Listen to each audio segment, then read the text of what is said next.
Hi, this is Kate from Daisy Nails, creating fun, funky and fabulous nails in the comfort of your home. Excuse me if my voice is a bit croaky, this is the first time I've spoken today. Right, so still on the theme of rainbows with monochrome, because it is one of my favourite combinations. I went for something sort of psychedelic-y again, I suppose. So I mixed the perfect white with the Madame Glam base for a sort of a jelly white base to the nails. I'll be honest with you, I can't remember my reasons behind this. Maybe I was just in the mood for it. So making the rainbow with the perfect red, the Sunseeker, the, if I remember rightly, Mimosa, yep. And then the apple bite. I'm not going to get the blue right, I can't remember. Is it Caribbean Sea? No, it's Bluebell. And Daddy's Girl. No, Girl Power. No, Daddy's Girl's more of a pink, isn't it? And using the long fine liner, making a rainbow. But I wanted to make the rainbow sort of not even, so thicker and thinner in different parts, in a sort of pulsating sort of a way, I guess.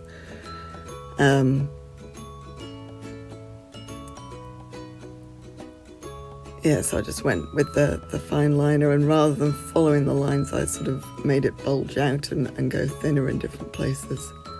Unfortunately, the camera did go out of focus here a little bit, but it doesn't last for too long. So have you had a nice weekend? Have you done anything exciting in your weekend?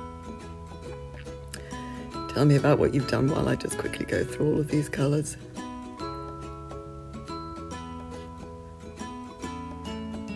And these brushes, these are the Madame Glam brushes, they're really great. You hardly have to put any effort into making them move into the shapes you want. Very flexible brushes.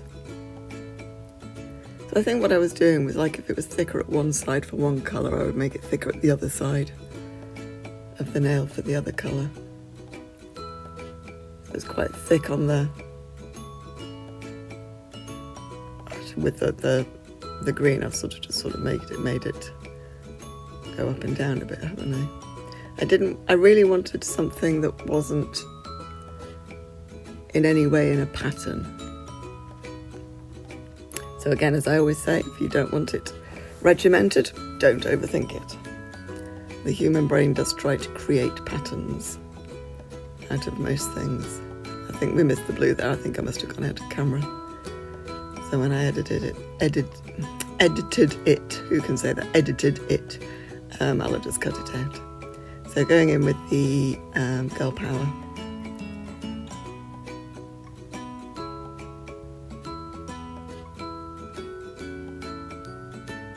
Just to finish that, the rainbow colour scheme. And those brushes hold a nice amount of the gel, so you can sort of paint quite well with them. Right, with this one, I wanted a mottled rainbow background. And I did do 2 coats of it, but I think I only show you one of them. So I put the blobs of the colours around the nail.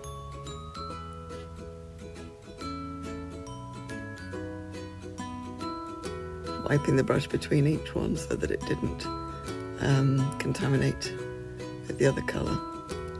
And once I'd done the blobs, I got a tiny bit of isopropyl alcohol on my brush and then dabbed it off so it wasn't too wet, and then sort of brushed them out. No, do you know what I didn't?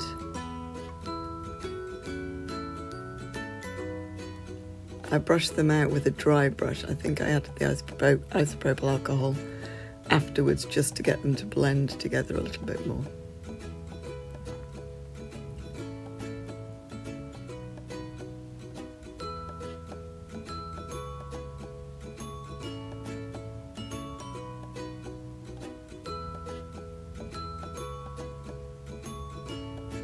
Okay, so that's in the lamp, and we're getting the first nail back, and I did a black background, but I didn't do the whole of it black, just most of it, so I then got my perfect black.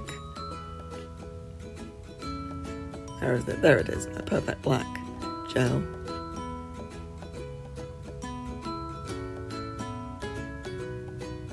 And then I did swiped it down towards the left with like a curve, so that the bottom right hand bit of the tip was still clear. It's quite a nice big section, so I could easily fill that in just using the bottle brush.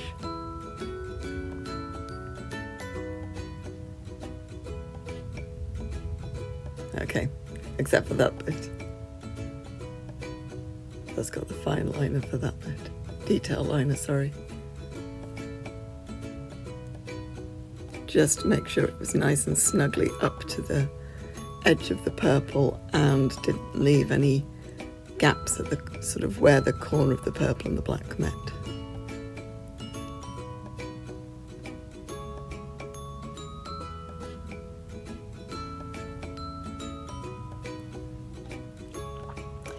It's relatively early on a Sunday morning. I can hear the planes overhead. There are always the planes coming from the American continent over to Europe at this time of day.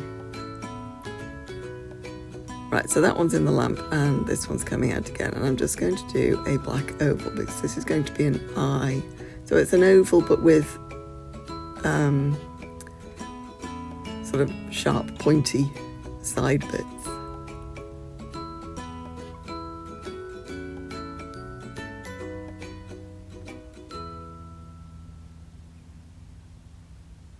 Nice and carefully painted.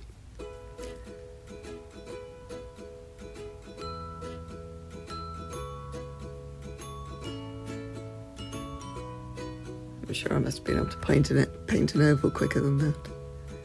Pop it in the lamp now.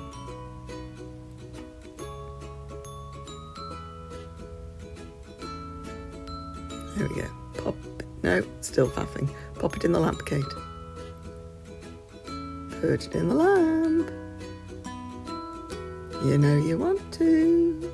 Nope, still faffing. Somewhere down there you can see a knuckle. I probably should have edited all that out. Right, pop it in the lamp, thank you.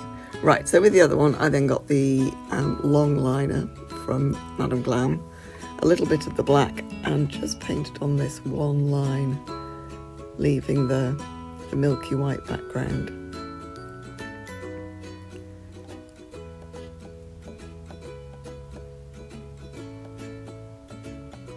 And just making sure it squares up to the ends. I don't like it when you haven't sort of really made those ends at the side of the nail as thick as the rest and it sort of tapers out. I think it looks a little bit sloppy. Right, so using a bit more of the black, perfect black, I then filled in that bottom corner in a sort of a triangle shape, just leaving those two milky white lines.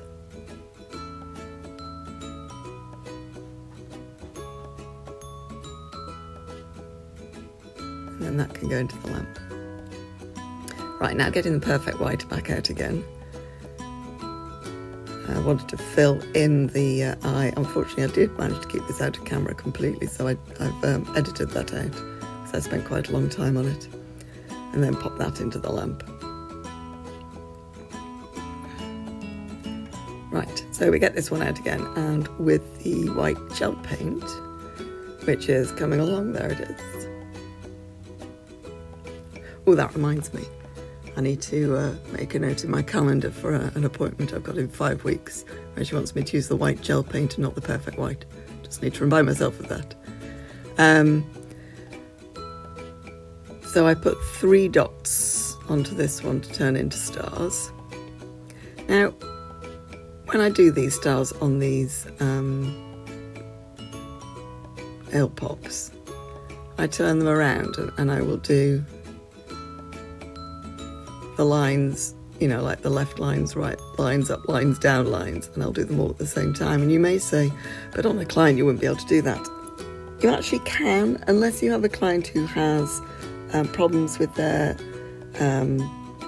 wrist manoeuvrability. Wrists are ball joints, I think. Yeah, they are. They're ball joints, aren't they? So actually, you know, using the wrist and the elbow and the shoulder joints, you can actually move that hand into most positions.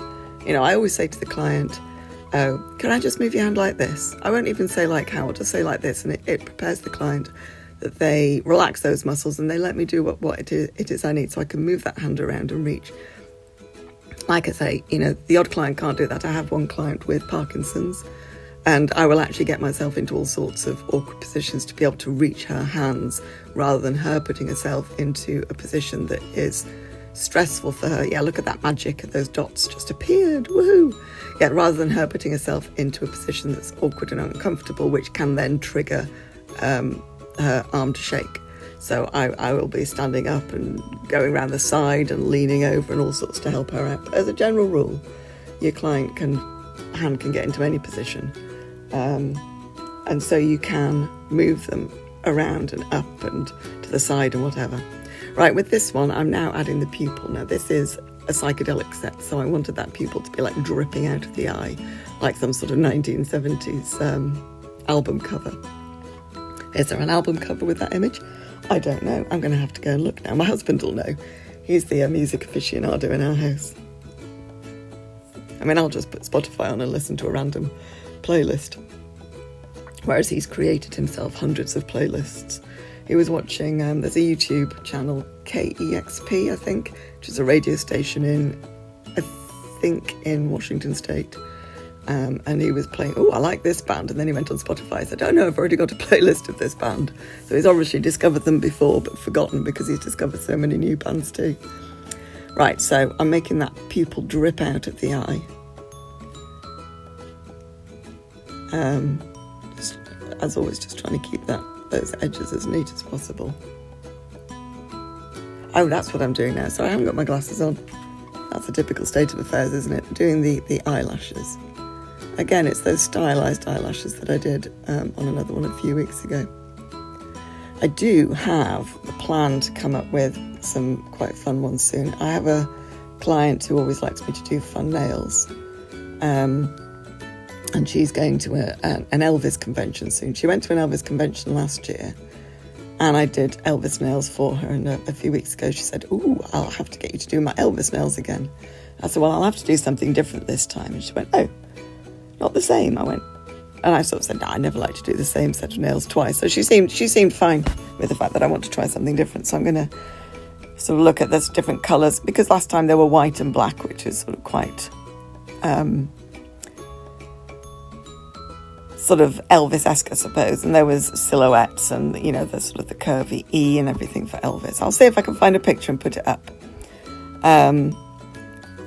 But I want to see if I can come up with see more colours, maybe put some glitter in or something. I don't think she's too keen on jewels, so I might not go for the rhinestones, but maybe get I don't know yet. I'm going to have a little look. But what I'll do is, once I've decided what I'm going to do, I'll do a practice run before I go to her house, and I'll try and film that to put on here.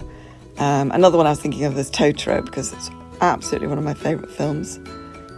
So, maybe some Totoro, some soot sprites, that kind of thing. May in Totoro is one of my absolute favourite characters, but especially, the Dakota Girls did a great job, but the original, if you watch it in the Japanese with the subtitles, the original, the voice of May was just brilliant. It changes the character totally. Anyway, so this dripping eye has now got some stars on it. Did I do one of them as a sticky? I can't even see from here. The screen is so small. One of the sparkly stars. I think I did, didn't I? It's so small that it's hard to tell. And then some dots, because you can never go wrong with a few dots. You ever have a bit of space and you think it looks a bit bare? Put some dots in it. Make anything pop. Right, so the gel paint from Madame Glam goes in the lamp for 1 minute, and the gel colours, the gel polish, goes in for 30 seconds. As long as you have, the proper lamp. I do have a Madame Glam lamp, because it's recommended that you use the lamp that goes with the gel, and it sounds like that's companies trying to eke more money out of you, and I guess in a way, yes. But also it's to do with the curing time. If your gel doesn't cure properly and it's still uncured gel can cause allergic reactions. That's why you've got to do, out of your way to get it on to not get it on the skin. If I ever do, I will wipe it off straight away. Okay, so I'm going in with the no wipe top coat. Was it the no wipe top coat? Maybe it was. Maybe that's the gel, the velvet matte. And there's the finished effect. I really like these ones. If I ever wore longer nails, I wouldn't mind having something like that on my nails. Right, thank you for watching. Take care, have a lovely rest of your weekend, and I'll see you next time. Okay, bye.